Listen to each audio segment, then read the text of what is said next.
In video games, nothing can be said to be certain except death and, well, mostly just death. Death as a consequence of failure has been a part of games since forever, and has stayed pretty much the same. A game over screen, a continue prompt, and then you begin again as if nothing happened.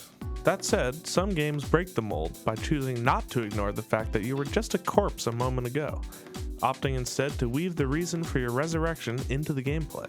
I'm Lucas Sullivan, Senior Editor at GamesRadar Plus, and here are 6 creative workarounds for death that can genuinely enhance your playing experience. You told the story wrong. We all know how it goes when you tell your friends some incredible personal story. You fudge the details and forget things, so you sometimes have to back up and correct yourself. Most of us stop short of claiming we died during our travels, but video game protagonists have a habit of trading in extremes. When they describe their adventures after the fact, they'll detail their own demise before remembering that, oh wait, they're very much alive, and none of that actually happened. Being able to explain away death as over-enthusiastic storytelling is a close cousin of the standard revert to checkpoint approach, but one thing makes it stand out: its sense of humor. You get to feel like you're in on the joke, and hearing how the protagonist explains away their mistake can be worth the failure. It can even seem logical if the wording is careful enough. You're cloned on the fly.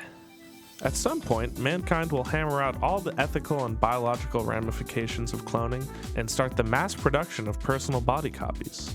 Now you can get clones like snacks out of a vending machine, which is convenient when your job involves being repeatedly destroyed by enemies who want to nail you into the ground like a tent spike.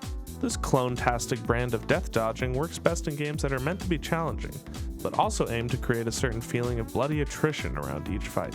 For instance, the most satisfying conclusion to a Big Daddy battle in BioShock is watching one of those giant monsters collapse after throwing everything you have at it, which doesn't work as well if you have to completely restart the fight every time it kills you. Having another you waiting in the wings keeps the combat intense even after you've died. You're cursed with immortality. Given that you do technically come back to life time and time again, immortality may seem like the laziest possible explanation if nothing more is done with it. Thankfully, the games that use this concept best avoid that by making immortality an even bigger part of the game. The immortality method takes some serious commitment from the game to avoid looking like a cop-out. For example, Dark Souls makes you an undead out to destroy the source of your own reanimation. By planting the concept deep in their world lore, unending life becomes as much a part of the plot as it is a gameplay device. It never feels like there's an unnatural break when the protagonist dies, because it falls perfectly in line with the story. Your town has a damn good hospital. There's no real way to play this one straight, but that's half the fun. Regardless of what sort of damage your character is subjected to, maybe falling from a 10-story building, getting run over by a car, crashing an aircraft into a bridge and succumbing to the resulting inferno, nothing actually seems to kill them. Instead, after the loading screen comes and goes, they trot out of the nearest hospital, with nothing to indicate their misadventure except a slightly lighter wallet. The absurdity of it all is part of its appeal. It's the game giving you a wink and a nod over your unfortunate and likely stupid demise. You have a deal with the devil, God, the Grim Reaper, etc. It's good to have friends in high places, or low ones depending on your perspective. While the hero may not have a supply of body copies on hand, they do have a patron deity who's interested in keeping them alive. That means whenever they bite it, their connection to those divine beings is what raises them from the dead, just in time to charge back into the fight and send their enemies into cardiac arrest. This one can both be taken seriously or played for laughs, based on how the game frames the situation. The ethereal traveler in Destiny is taken very seriously, so it's a matter of grave importance when its power is used to raise a fallen guardian. Same goes for 2 Human, where you're resurrected by Valkyries.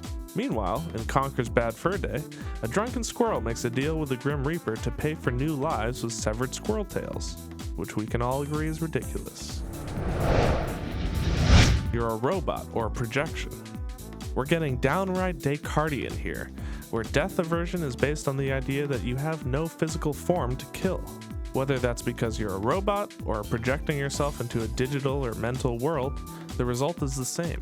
You get an infinite amount of lives because dying kills the image of you, not your essence. deep, man. While that may seem like a simple way to wave off in-game death, it takes some serious legwork to implement it into any game with a hint of a story. Portal's co-op mode gets away with it because the robot buddies are just there to facilitate you shooting holes in the wall. But something like the Talos principle has to explain why you need so many bodies to accomplish your objective. When done right, your mechanical immortality can open up interesting questions, like why you keep being rebuilt in order to reach your goal. Do you have a personal favorite among these clever, unconventional explanations for respawning? Let us know in the comments below. And for more videos like this one, be sure to go to youtube.com/gamesradar.